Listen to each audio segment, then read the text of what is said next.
Hi, இது என்னோட assistant director experience நான் ஷேர் பண்ணிக்கக்கூடிய சீரிஸில் எபிசோட் நம்பர் 5. இதுக்கு முன்னாடி எபிசோட்லாம் நீங்கள் பார்க்கலாம், மறக்காம பார்த்துட்டு வந்துருங்க. அப்போ தான் நான் என்ன சொல்ல வரேன் அப்படிங்கிறது உங்களுக்கு கண்டினியூவாக புரியும். அதே மாதிரி இந்த சீரிஸ் நீங்கள் கண்டினியூவாக வாட்ச் பண்ண நினைக்கிறீங்கன்னா மறக்காம நம்ம சேனலை சப்ஸ்கிரைப் பண்ணிக்கோங்க அண்ட் இன்ஸ்டாகிராமில் ஃபாலோ பண்ணிக்கோங்க.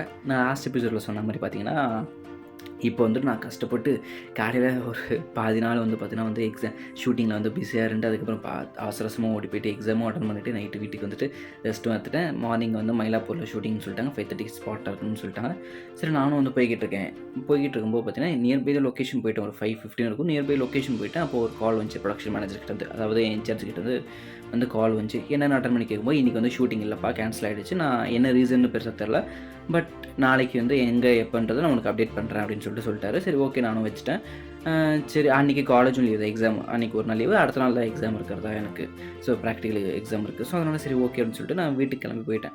போயிட்டு ரெஸ்ட் எடுத்து அன்றைக்கி நைட்டு திருப்பி அப்டேட் என்னன்னா, நாளைக்கு எங்கே நான் ஷூட் அப்படின்னு கேட்கும்போது நாளைக்கும் இல்லைப்பா, நான் எப்போன்றது சொல்கிறேன்னு சொல்லிட்டு அப்பயும் விட்டுட்டார். அப்படி 2-3 டேஸ் போச்சு. போனதுக்கப்புறம் பார்த்தீங்கன்னா திருப்பி அவர் கால் பண்ணியிருந்தார். கால் பண்ணிவிட்டு இந்த மாதிரி டேரக்டருக்கு ஷூட்டிங் திருப்பி ஸ்டார்ட் ஆகிறதுக்கு ஒரு 1 மந்த் ஆகும் அப்படின்றாரு. ஏன் அப்படின்னு கேட்கும்போது, அந்த இப்போ எங்கள் சீரீஸ் டைரக்ட் பண்ணிகிட்டு இருக்கிறவர் பார்த்தீங்கன்னா பி வாசு சாரோட அசோசியேட் டைரக்டர். ஸோ அப்போ சந்திரமுகி 2 ஷூட்டிங் போயிட்டு இருந்துச்சு ஹைதராபாத்தில்.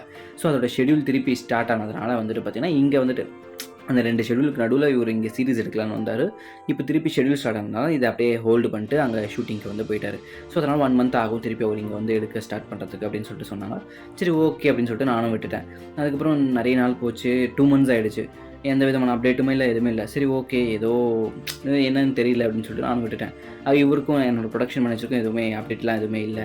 ஸோ அதனால் அப்படியே விட்டோடனே எனக்கு தெரிஞ்ச ஒருத்தர் மூலியமாக ஒரு போஸ்டர் பார்க்குறேன், அசிஸ்டன்ட் டைரக்டர் வாண்டட் ஒரு ஃபீச்சர் ஃபிலிமில் அப்படின்னு சொல்லிட்டு. சரி ஓகேன்னு சொல்லிட்டு அவர்கிட்ட நான் கேட்குறேன். அவர் காண்டாக்ட் அனுப்புகிறாரு. அந்த காண்டாக்ட் கால் பண்ணி கேட்குறேன். அவங்க நாளைக்கு காலையில் இன்டர்வியூ வாங்கன்னு சொல்கிறாங்க. கரெக்டாக March 7, 2023 மார்னிங் ஈசிஆரில் அவங்க ஆஃபீஸ் இருந்துச்சு, அவங்க ப்ரொடக்ஷனில் கொடுத்த ஆஃபீஸு. ஸோ அங்கே என்னை வர சொல்லியிருந்தாங்க. அங்கே போன இன்டர்வியூ கொஷின்ஸ்லாம் கேட்டாங்க. நான் எனக்கு என்ன ஒர்க் தெரியுமோ அதை மட்டும் நான் சொன்னேன். இந்த மாதிரி தான் 2 to 3 days தான் இந்த ஒரு சீரீஸில் ஒர்க் பண்ணேன். அங்கே பெருசாக கற்றுக்கிறதுக்கும் எதுவும் இல்லை, பட் எனக்கு தெரிஞ்சதை நான் கண்டிப்பாக பண்ணுவேன் அப்படின்னு சொல்லிட்டு நான் எல்லாமே சொன்னேன். பட் அவருக்கு இருந்த ஒரே ஒரு கொஷின் என்கிட்ட என்னென்னா, உங்களுக்கு காலேஜ் இருக்கே, நீங்கள் எப்படி கண்டினியூஸாக வருவீங்க? 5 months கண்டினியூஸாக வந்தே ஆகணும், நடுவில் எந்த பிரேக்கும் எடுக்கவே கூடாது அப்படின்னு சொல்லியிருந்தாங்க.